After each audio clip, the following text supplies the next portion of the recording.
Hi friends, technical solutions స్వాగతం సుస్వాగతం. చాలా కాలం తర్వాత ఒక వీడియో వచ్చింది కదా, ఈ యాంప్లిఫైయర్ వీడియో అనమాట. చాలా కాలం తర్వాత ఈ యాంప్లిఫైయర్ గురించి చెప్పాలి అంటే, ఆ కస్టమర్ ఇంచుమించు అంటే తను మనకు ఆర్డర్ ఇచ్చి 6 months అయినా మనం అతను యాంప్లిఫైయర్ ఒక 4 నెలల నుంచి కింద పైన పడ్డాం. ఎందుకంటే ఆ ముందు 2-3 నెలలు ఏంటంటే మనకి ఆల్రెడీ నాకు కస్టమర్లు ఎవరైతే ఉన్నారో ఫోన్ చేస్తే వాళ్ళకి నేను చెప్తాను నాకు ఎన్ని యాంప్లిఫైయర్లు ఉన్నాయి ఏంటి అని, దాన్ని బట్టి అడ్జస్ట్ అవుతారు. ఇతను కూడా అలాగే అడ్జస్ట్ అయ్యారు. కానీ గత 3 నెలల నుంచి నా పరిస్థితి ఎలాగైపోయిందంటే, ఇతను యాంప్లిఫైర్ తప్ప ఇంకే యాంప్లిఫైర్ పట్టుకోలేని పొజిషన్ అయిపోయింది. రీజన్ ఏంటంటే, మీకు చెప్పాలంటే రవి బోర్డు 4 బోర్డులు మార్చాను ఇప్పటికి, కుమార్ బోర్డులు 4 మార్చాను, ఆస్ట్రా కిట్లు 3 మార్చాను, జెమ్టెక్ కిట్లు 2 మార్చాను, జెమ్టెక్ స్పీకర్ ప్రొడక్షన్ బోర్డులు. అయితే కంప్లైంట్ ఏంటి చెప్పమంటారా? యాంప్లిఫైర్ ఆన్ అయిపోతుంది, సబ్లో బేస్ వస్తుంది, కానీ సరౌండ్ ఛానల్స్లో ఆడియో రావట్లా. ఇదేంటి భయ్యా చిన్న పిల్లోడు చెప్పినట్టు చెప్తున్నా అంటే, నిజం భయ్యా, నేను అన్నీ చెక్ చేశాను అయినా సరే రాలేదు. కింద పైన పడ్డాను, బోర్డులు మార్చాను, అన్నీ మార్చాను, ఒక్కసారి కాదు ట్రాన్స్ఫార్మర్ కూడా మార్చాను. కానీ మీ అందరికీ చెప్పాల్సింది ఏంటంటే, కస్టమర్ నన్ను మళ్ళీ అడిగాడు, భయ్యా ఒక 4 కెపాసిటర్స్ తీయమని. ఇదే దానిది పాతది.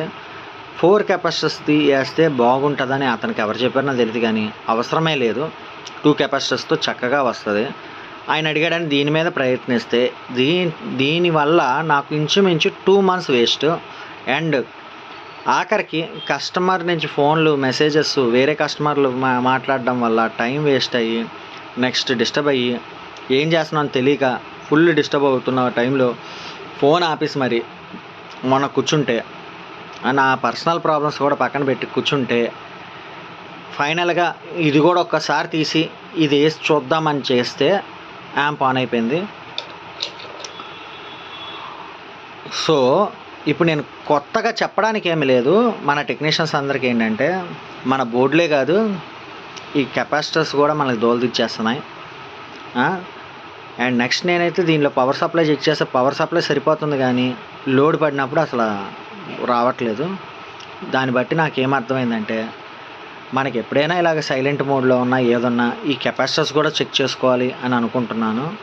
మీ అందరికీ తెలుసుంటే నన్ను క్షమించండి, తెలియలేని వాళ్ళకి చెప్తున్నాను. ఇది యాక్చువల్గా నాకు మెంటల్ పీస్ లేకో ఏమో తెలియదు, ఇతని యాంప్లిఫైర్ మాత్రం నరకం చూపించేసింది.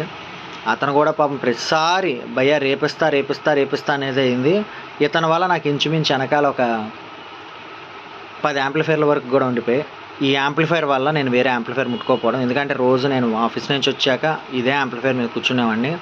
అతనికి పాపం నా మీద నమ్మకం ఉన్నదా లేదా, ఉన్నది పోయిందా అనేది కూడా నాకు అర్థం అవ్వలేదు. అతను ఫోన్ చేసి గంట ముందు వరకు నాకు నమ్మకం లేదు ఈ యాంప్లిఫైర్ సక్సెస్ అవుద్దని, పక్కన పడేద్దాం అనుకున్నాను. ఇంకా ఏకంగా అతను డబ్బులు కూడా రిఫండ్ చేసేద్దామని చూశాను, కానీ అనుకోకుండా పవర్ సప్లై ఒక్కసారి మార్చొద్దామని చూసాక సెట్ అయిపోయింది.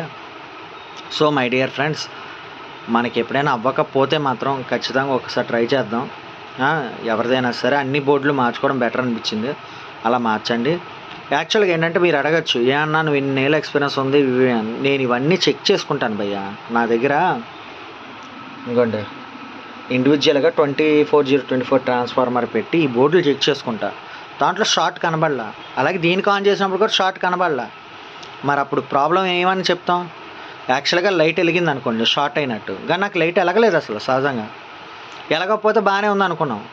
సో ఎన్ని చేసినా అదే సమస్య. ఈ ఒక్క యాంప్లిఫైర్ వల్ల చాలామంది యాంప్లిఫైర్లు వెనకాల పడ్డాయి. అండ్ నేను చాలా బాధపడుతున్నాను. కొందరైతే మిడ్నైట్ కాల్ చేశారు, కొందరు రిక్వెస్ట్ చేశారు, కొందరు బెదిరించారు, కొందరు తిట్టారు. ఇలా జరిగింది. ఓకే, అందరివి లేట్ అయ్యే నేను ఒప్పుకుంటా, కానీ నేను ఎవరిని మోసం చేయాలనో లేదంటే ఏదో చేయాలనో మీకు అందుబాటులో లేకపోవడం కాదు. మీ అందరు ఫోన్ కాల్స్ని అటెండ్ అవుతున్నాను, మెసేజెస్ కూడా రెస్పాండ్ అవుతున్నా. నా పర్సనల్ ప్రాబ్లమ్స్ వల్ల నేను మీకు ఇన్ టైంకి ఇవ్వలేకపోయాను, కానీ ఇక నుంచి ఇస్తాను. ఎంత కష్టమైనా కింద పైన పడైనా ఇస్తాను మీకు, ఇది నా ప్రామిస్.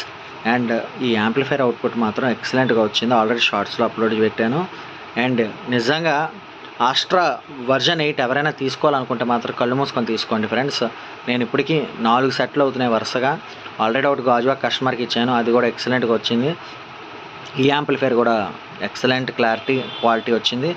ఇక్కడ నన్ను చాలామంది అడిగారు, ఏ శక్తి ఉంది, షాన్ ఉంది, ఇవన్నీ ఉండగా రవి ఎందుకు వాడుతున్నా అని. నాకు రవిలో నచ్చింది హీటింగ్ ఇష్యూ భయ్యా. హీటింగ్ అసలు ఉండదు. అందులో ఆస్ట్రాకి అయితే ఊరికే హీటింగ్ అయిపోతున్నాయి శక్తి ఇవన్నీ. రవి కొద్ది కాస్తుంది. అయినా మీకు డౌట్ ఉంటే పర్లేదు, రవి కాకపోతే శక్తి వాడుకోవచ్చు, ప్రాబ్లం ఏం లేదు. నాకు నచ్చింది కాబట్టి ఇది వాడాను అంతే. కస్టమర్ అడిగారు కుమార్ బోర్డు అని. నేను యాక్చువల్ కుమార్ ఆడియో బోర్డు సబ్బుకు వాడినాం. నాకు రవి బోర్డే ఇష్టం. నాకు అదే చెయ్యన్నా, నాకు అదే వేయన్నా అంటే వేసాను. అలాగే నేను సహజంగా ఆస్ట్రా కిట్కి 7 channel speaker production board winner ఇది మ్యాక్స్ విన్ది వాడతాను. కానీ కస్టమర్ నాకు ఇంత రిలేస్ ఉన్నది వెయ్యి, జెమ్టెక్ వేయన్నా అంటే వేసాను. యాక్చువల్లీ ఈ కస్టమర్కి మనం జెమ్టెక్తో చేద్దాం అనుకున్నాం, కానీ జెమ్టెక్ అలా FT003లో కొన్ని చిన్న చిన్న కంప్లైంట్స్ కనబడడంతో కస్టమర్తో మాట్లాడితే పర్లేదన్నా నాకు బెస్టే ఇవ్వు, ₹1 ఎక్కువైనా పర్లేదని చెప్తే ఆస్ట్రా కిట్కి దిగాం. అంత మించి ఏమీ లేదు. అందుకే ఇంకొంచెం లేట్ అయిందనమాట అతనికి. ఎందుకంటే నేను ఇప్పటికి 2వ క్యాబినెట్ అనమాట. ఇక్కడ కూడా ఒకటి ఉంది చూడండి, అది ఫినిషింగ్ స్టేజే. అది ఇంకో హైదరాబాద్ కస్టమర్ది. ఇదేమో DSP. ఉండడానికి ఉన్నాయి ఫ్రెండ్స్, కానీ మ్యాటర్ ఏంటంటే నాకు ఈ ఒక్క యాంప్లిఫైర్ వల్ల టైం వేస్ట్ అయింది. బట్ అల్టిమేట్గా సొల్యూషన్ వచ్చింది. ఇవాళ డెలివరీ ఇస్తున్నాను. ఈ వీడియో మీకు ఎందుకు చెప్తున్నానంటే, నేను ఏదో ఆడుకుంటున్నానేమో, ఏదో చేస్తున్నానేమో అనుకుంటున్నారు చాలామంది. ఫ్రెండ్స్, నేను ఎవ్వరివి ఆడుకోవట్లా. మీ అందరికీ మీరు ఎంత డబ్బులు మీరు ఎలా ఫిక్స్ అవుతున్నారో, మీరు నాకు ఇచ్చిన అడ్వాన్స్ డబ్బులు నాకు అలాగా ఒక 17 సెట్లు 15 సెట్లు వరకు ఉన్నాయి వెనకాల బ్యాక్గ్రౌండ్. ప్రతి దానికి మీరు అడ్వాన్స్ జస్ట్ హాఫ్ అమౌంట్ ఇచ్చారు. మిగతా హాఫ్ అమౌంట్ నేను పెట్టుకోవాల్సి వస్తుంది. అది లెక్క వేసుకుంటే మీకు 1,00,000 పైనే పెట్టుకున్నాను నేను డబ్బులు. సో దానికి ఇంట్రెస్ట్ నేను కట్టుకోవాల్సి వస్తుంది. ఎందుకంటే మీరు అలాగే అమౌంట్ తీశారో, నేను అలాగే మధ్యవర్తిలో కొంత డబ్బులు తీసుకున్నాను. అలాగే క్రెడిట్ కార్డ్ మీద అమౌంట్ తీసుకున్నాను. వాటికి ఇంట్రెస్ట్ కట్టుకోవాల్సి వస్తుంది. మిమ్మల్ని ఆలస్యం చేయడం వల్ల నాకేమీ లేదండి. ఓకేనా?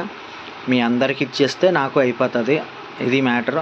ఇంత వివరంగా చెప్పాల్సిన అవసరం లేదు, కానీ చాలామంది అనుకుంటున్నారు కాబట్టి చెప్తున్నాను. నా పర్సనల్ ప్రాబ్లమ్స్ కూడా పక్కన పెట్టి ఈ యాంప్లిఫైర్ మీద కూర్చున్నా, అయ్యింది, డెలివరీ అయిపోతుంది. ఇంకంతే ఫ్రెండ్స్. అండ్ మీరు చూసుకుంటే ఎప్పుడులాగే నేను ఫ్యాన్ కోసం separate transformer, buck board for Astra kit, Gemtek speaker production board, ఈ 2 కెపాసిటర్స్. మీరు 4 కెపాసిటర్ అడగచ్చు, కానీ నాకు PCB దొరకలేదు. అందుకే నేను 2 కెపాసిటర్స్తో క్లోజ్ చేశాను. కస్టమర్ని అడిగితే నేను అన్నాను ఎక్కడ తగ్గదు, నువ్వు చూసుకో అన్నాను. చూసుకుంటా అన్నారు. అది ఫ్రెండ్స్. ఓకేనా? ఈ వీడియో నచ్చినట్లయితే please do watch, share and subscribe my YouTube channel. ఏదైనా ఇస్తాను బ్రో. Okay, thank you.